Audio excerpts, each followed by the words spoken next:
Okay, so I'm going to show you how to mix the formula, and you'll want to follow the instructions on whichever formula you have.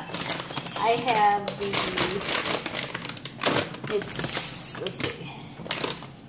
it's Katie Exact Hand Feeding Formula High Fat, and each formula has different mixing instructions. So you can do it the same way I'm going to do it as far as heating the water and mixing everything, but the proportions may be different, or if something's different, follow the instructions on the bag. But this is for the Katie Exact. It's for the high fat. It's going to be the same for the regular Katie. So I'm using a tablespoon, and I basically packed it down a little bit.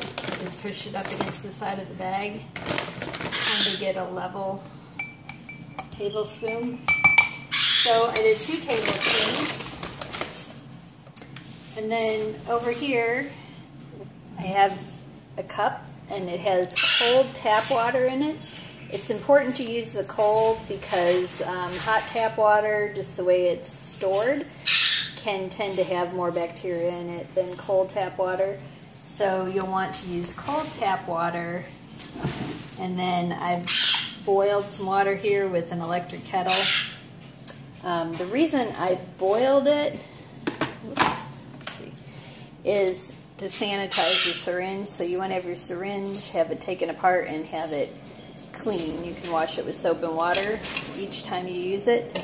I just put it in a little colander and bowl. You can just use a bowl, but the colander makes it really easy to get out. So you want to actually have boiling water. And I just turned this on again, and it is boiling. So this is just to kind of sanitize the syringe. It's good to do it all the time. I keep doing it. It's especially important with very young chicks. I do it for as long as I'm hand feeding, because I do reuse my syringe, and the hand feeding formula is pretty rich in vitamins, and it's a great food source for bacteria, so it's just a really good idea and a good practice to make sure it's sterilized. You can do it with the hot water, you can do it with a disinfectant. I've used both, but the hot water works really well since I have to heat water anyways. It's actually the boiling water, not just hot. And then you want to make some warm water. That's about 110 degrees seems to work well. Again, this is instructions for older chicks where the temperature is not critical. You do not want the formula to be over 105, and for younger chicks you need it right at about 103 to 105, or they might not eat it. For older chicks who are already in the process of weaning and eating other food, they're not as picky about the temperature. So what I'm going to do here is just add the hot water.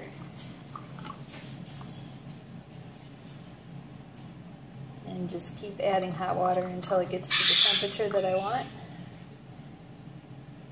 And that's a little hotter than I want. So it's about 112. Now that's going to be okay because I'm going to mix it with the powder, which is going to cool it off. So we will go ahead and do that. So if you remember, we did 2 tablespoons of formula. So I'm going to do 3 tablespoons of water. So it's 3 water to 2 formula. And try to get pretty much a level tablespoon of water. And that's going to be close to what you need. And then you're going to mix it. You can use a fork, you can use a spoon. I like to use the back of this particular fork because it's flat. Most are not like that. but you're just going to mix all this up.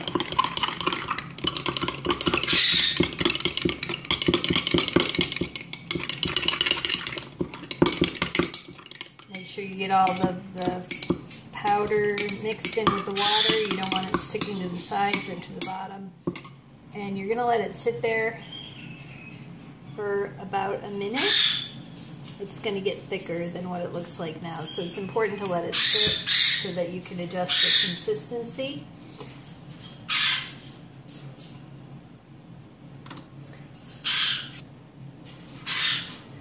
Okay, so it's been sitting for a minute or so, and you can probably tell it has gotten quite a bit thicker.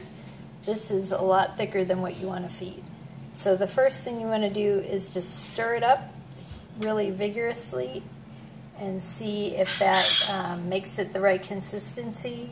But most likely I find I need to add a little more water. So I'm going to give it a stir.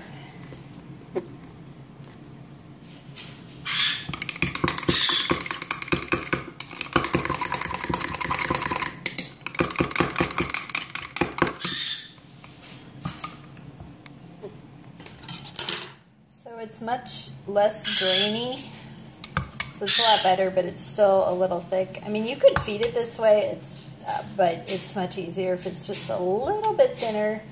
It'll flow through the syringe a little better. So I'm going to add just a little bit more water. I don't even know what that is. Not even a tablespoon.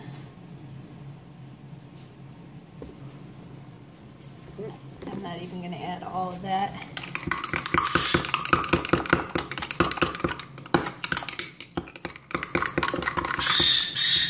Okay, so this is about what I like. It looks a little wet and glossy rather than grainy like it did before.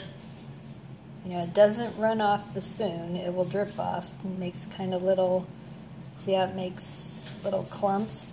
It doesn't immediately meld back in with what's in there. That's about the consistency of what you want.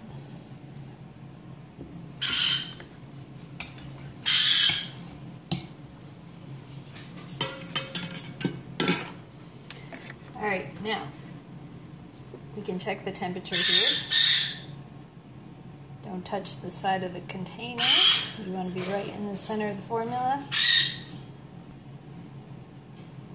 And we're just waiting for it to get to temperature. So it's 90 degrees. Now that is really cool for a small baby.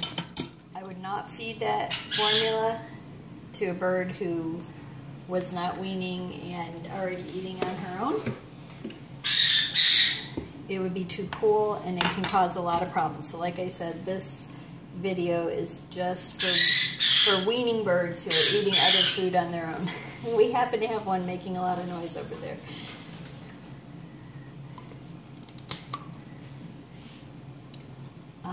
If you were feeding a younger bird, you would need to keep all of this in a hot water bath, and you would make sure that the formula was actually at a temperature of about 103 to 105 degrees. So what I did was fill the syringe, and then we'll be ready to feed the baby.